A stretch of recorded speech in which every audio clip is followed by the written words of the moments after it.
Hey guys, I've been out here foraging and I've got a weed for you that is edible. And this here is a Queen Anne's lace, but there's also a plant called a poisonous hemlock that you have to be real careful because if you, they're poisonous. I mean, they don't take much at all to be poisonous. And it's even poisonous for your animals as well. But with Queen Anne's lace, and a lot of people around here call these chickerweeds because there's a lot of different bugs that hang out on these. They're actually, if you'll see there, I don't know if you can see good, but there's several bugs already on it. See, there's even pollinators on there. So let me turn this camera around and I'll show you a little bit better. Now that I got this turned around better, you can see right here in the center of this, see there's a dot. Usually it's kind of like a deep purple. It's almost black looking in this picture here.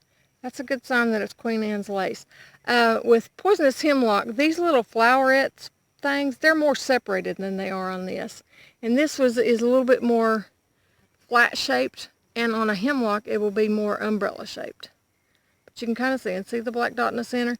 But a really good giveaway on these is, I hope this picks up in the camera good, as the stems are kind of hairy. On a poison hemlock, they will be really smooth and also kind of purple and have like purple blotchy things on it. The leaves, they kind of look like a carrot, as you can tell. And if you break that off, if you break this branch off here and you smell it, it kind of smells like a carrot. And if it's a poisonous hemlock, it'll have a nastier smell to it. It won't smell as good. But this here, like I said, kind of smells like a carrot. But this is not necessarily what you would want to use if you dig it up from the root. This is second year fronds, and the second year is whenever they bloom out like this right here. But the first year they won't bloom out like this, and usually around it somewhere you will find the first year plants. Like if I'm looking around here, right here's some first year plants. But you got to be careful because, no, that ain't it. That's a ragweed. Because I started to say you got to be careful because ragweed is very similar to it as well. Look over here, guys. That's what I'm going to be doing when I get off I need to do my blackberry one. I've actually got a blackberry video I want to do for you too. And a raspberry. Look at there. Right. I better get them before the goats do, huh? Well, there's a ton more in here. If you look around, you'll see. They're good for deworming. You can eat the roots, like I said, but it's better to eat them on the first year than the second year.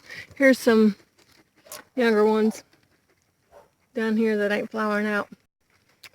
So that's, if I was going to get a taproot out of it, that's what I would get. If I was going to. And ain't got the center in it. Sometimes some of the younger ones you won't see that center in them. So don't freak out if you don't see the center in them. Let's see, that one there's got the center in them. Really look at these leaves good too. Which the leaves are very, very, very similar on hemlock and these. But remember, hemlock is the smooth and Queen Anne's lace is the hairy. So you want to, that's the biggest way to identify it is by that. It's good for diuretic. They say it's good to help prevent and to eliminate kidney stones as well, making a decoction out of them, or an tinctured or anything like that. Supposedly good for deworming. And also they're good to plant.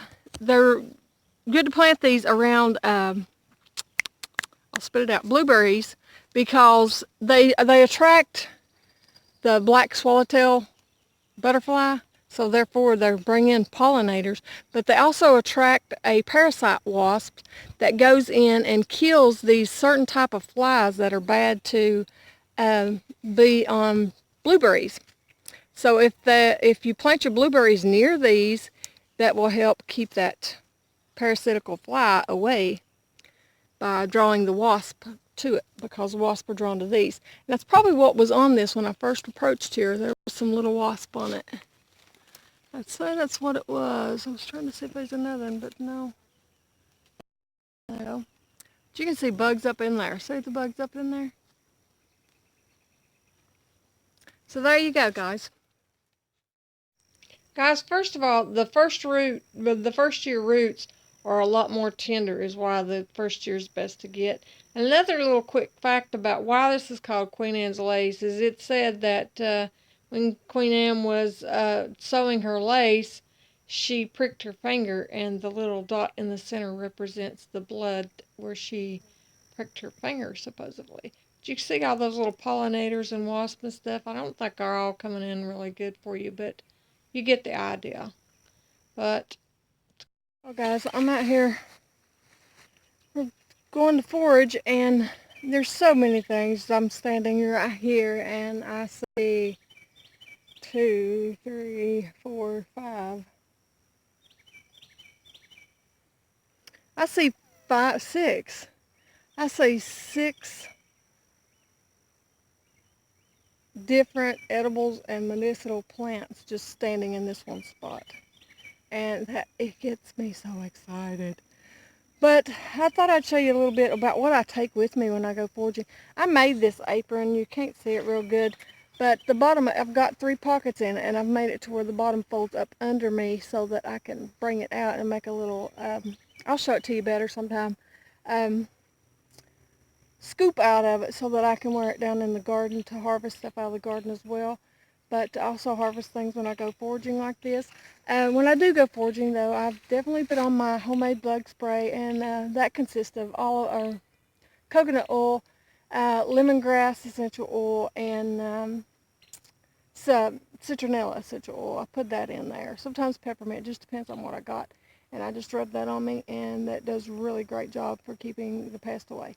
I wear my big long boots because there's too many snakes and all that crap around here. There you can kind of see my apron, but it's tucked up under me. You can't tell it good, but I'll show you sometime. Definitely I wear something on my head. I've got my walking stick with me that I made, and I've got me a bucket because I know I'm going to be getting some blackberries because I've seen a bunch of them already. And I'm taking my knife. I actually got another knife, and I'm excited about it. So check that booger out. It's called a Track Force, and my husband brought it to me the other day. So I'm excited about it. I think it's cool. So that's the little knife that's going to go with me today. Anyway, so we'll get in here, and I'll try to get some either pictures or short clips of videos or whatever as I find different things and start harvesting them. Guys, I'll tell you something about a blackberry vine too. See, over here is blackberries that I'm fixing to pick. I hope you can see those in there. And that's all well and good. See this vine here? This has nothing on it. These shoots like this that don't have anything on them are going to be the ones that have the berries on them next year. See? There's another one. So, don't think that they ain't doing nothing, they ain't producing anything. Keep them boogers, because next year that's where your berries is going to be. And guys, something else you might want to do when you're out here foraging like this is sing. Because whenever the berries get like this, that's when a lot of critters like to come. And I wouldn't go out before 10 o'clock in the morning because most of them still out looking for stuff, even up to 10 o'clock. So that's my advice anyway. But sing a song while you're doing it to keep the critters at bay. Guys, a couple of the biggest things that I use blackberry for myself personally is, for one thing, I like to feed it to my does whenever they're pregnant because it helps prepare the uterus for giving birth and softens it's what it does. It will also help stop bleeding externally as well as internally. Therefore, it's got the astringent properties about it. And those astringent properties, and I know this for myself, I throw out my disclaimer here that I had a little buck kid that was born and he had the scours, is what we call it, which is diarrhea. And I made a tea out of the leaves and gave it to him, an ounce for 3 days, and he quit having diarrhea. By the very next day, he'd already stopped having diarrhea. And it worked great for that. But I throw out my disclaimer here once again. You can use it for humans for diarrhea as well. But that's my biggest things I love this for.